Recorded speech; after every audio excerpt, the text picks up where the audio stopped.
या पद्धतीची शेवग्याची शेंग बनवली ना तर लहान मुलांना देखील आवडेल आणि मोठेही तेवढेच आवडीनं खातील.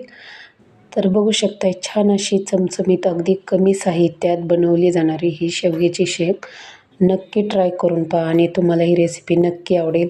तर हॅलो हाय नमस्कार, सुषमाज कुकिंग चॅनेलमध्ये आणखीन एका नवीन रेसिपीसोबत तुमचं स्वागत आहे.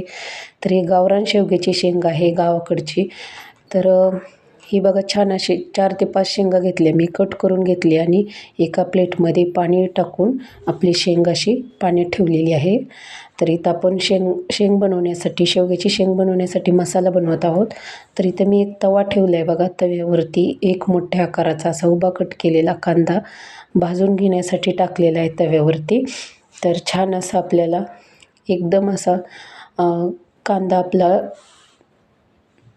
भाजून घ्यायचा आहे. तर बघू शकता मी गॅसवरती तेल टाकून घेतले आणि कांदा आपला भाजून घेते. तर छान असा तांबूस कलर येऊ द्यायचा कांद्याला आपल्या. तर बघा 2 ते 3 मिनटासाठी असा मी कांदा परतून घेणार आहे. तर कांदा आता परतला आहे. एका साईडला कांदा करून घेतला आणि आपण खोबरं असं काप करून घेतलेले आहेत खोबऱ्याचे. तर बघा खोबरं असं भाजून घ्यायचं आहे आपल्याला. खोबरे तांबूस कलरवरती भाजायचं आहे. तर या पद्धतीने तुम्ही भाजी बनवून बघा, चवीला अप्रतिम लागते. तर आपलं खोबरंही भाजून झालेलं आहे. तर इथं आता मी एक पिकलेला टोमॅटो असतो ना, तो कट करून घेतला उभ्या साईजचा. तर आता टोमॅटो आपला छान असा भाजून घ्यायचा आहे. टोमॅटो छान असा मऊ झाला ना की नंतर आपल्याला पुढचे साहित्य भाजून घ्यायचे आहेत. तर अगदी गावरान पद्धतीने मी ही शेवग्याची शेंग बनवलेली आहे. तर तुम्ही नक्की ट्राय करून बघा. तर आता मी ते धने घेतलेले आहेत. 1 मोठा चमचा धने घेतलेले आहेत बघा. तर धनेही भाजून घेत आहे. तर धने छान भाजले की आपल्याला यामध्ये 2 चमचे तीळ घालून घ्यायचे आहेत, पांढरे तीळ. तर मी 2 चमचे पांढरे तीळ घालून भाजून घेत आहे.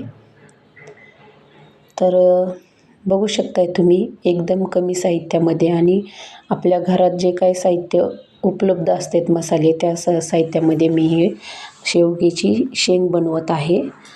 तर व्हिडिओ पूर्ण पहा. रेसिपी आवडल्यास व्हिडिओला लाईक करा, शेअर करा, कमेंट करा आणि माझ्या चॅनलवर नवीन आला असेल तर माझ्या चॅनलला नक्की सबस्क्राईब करा. तर बघा इथं दालचिनीचे तुकडे घेतलेले आहेत मी 2 ते 3 छोटे असे आणि दालचिनी पण भाजून घेते. पूर्ण मसाला असा एकत्र करून एकदा भाजून घेतला आणि एका प्लेटमध्ये काढून घेतला आहे बघा.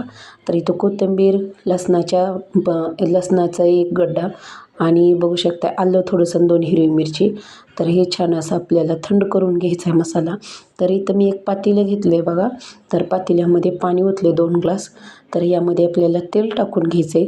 तर 1 छोटा चमचा तेल टाकून घेतले याच्यामध्ये आणि मोठे 2 चमचे आपली तुरीची डाळ टाकून घेतलेली आहे या पाण्यामध्ये. आणि आपल्यालाही छान असं बघा तेल टाकून घेतले 1 छोटा चमचा. थोडीशी हळद टाकायचे. तर हळद पण टाकून घेतली आणि आपली शेवग्याची एक शेंगा आहे ना ती कट करून घेतलेली.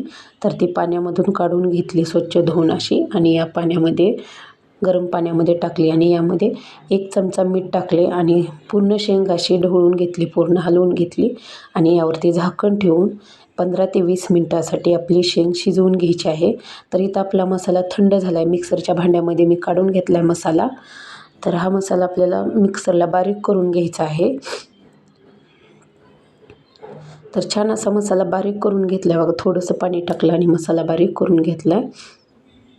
तर आता आपल्याला शेंग शिजली का बघायची. तर आपली शेंग छान अशी शिजून झाली आहे बघा. तर दाखवते मी कुकरमध्ये न शिजवता पातेल्यामध्ये शिजवली, कारण चवीला अप्रतिम होते. त्याच्यामुळं मी अगदी गावरान पद्धतीने ही शेवग्याची शेंग बनवलेली आहे. तर इथं आपल्याला चला आता फोडणी टाकून घ्यायची आपल्याला शेवग्याच्या शेंगला. तर इथं मी अशी काळी कढई घेतलेली आहे. त्यामध्ये 3 ते 4 चमचे मोठे तेल घालून घेतलेलं आहे. तेल छान गरम झालं की त्यामध्ये जिरं 1 छोटा चमचा टाकून घेतले.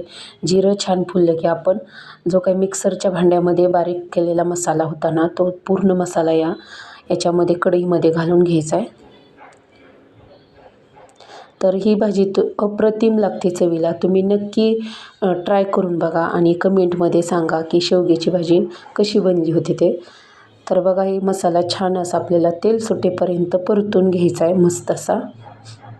तर अगदी काळ्या मसाल्यातली भाजी बनवल्यासारखी ही भाजी बनली. तर बघा तुम्ही, खूप छान चवीला होते. तर यामध्ये हळद टाकून घेतली 1 छोटा चमचा आणि इथं मी छोटा 1 चमचा मॅजिक मसाला टाकून घेतला. इथं कढीपत्त्याची 4 ते 5 पाने टाकून घेतलेली आहेत आणि छान एकदा मिक्स करून घेतले. इथं मी काश्मीरी लाल मिरची पावडर टाकली आहे 1 चमचा आणि 1 चमचा लाल तिखट टाकून घेतलेलं आहे आपलं घरगुती. तर याला छान असं तेल सुटलं आहे. आपला मसाला छान असा भाजून झाला आहे. तर यामध्ये मी असं 2 चमचे पाणी घालून घेणार आहे. आपल्या शेवग्याची शेंग शिजलेली होती ना, त्याचंच पाणी यामध्ये मसाल्यामध्ये घालून मसाला छान असा शिजवून घ्यायचा आहे आपला. तर या पद्धतीने नक्की तुम्ही ही शेवग्याची शेंग करून बघा. तर बघा, छान असं आपल्या मसाल्याला तेल सुटलेलं आहे. खूप तर्रीदार बनते ही भाजी. जास्तीचे मसाले घालायची पण गरज नाही पॅकेटवाले. तर यामध्ये मीठ घालून घेतले 1 चमचा. तर आपण शेवग्याची शेंग शिजवताना 1 चमचा मीठ घालून घेतलं होतं, त्याच्यामुळं बेतानेच मीठ टाकायचं.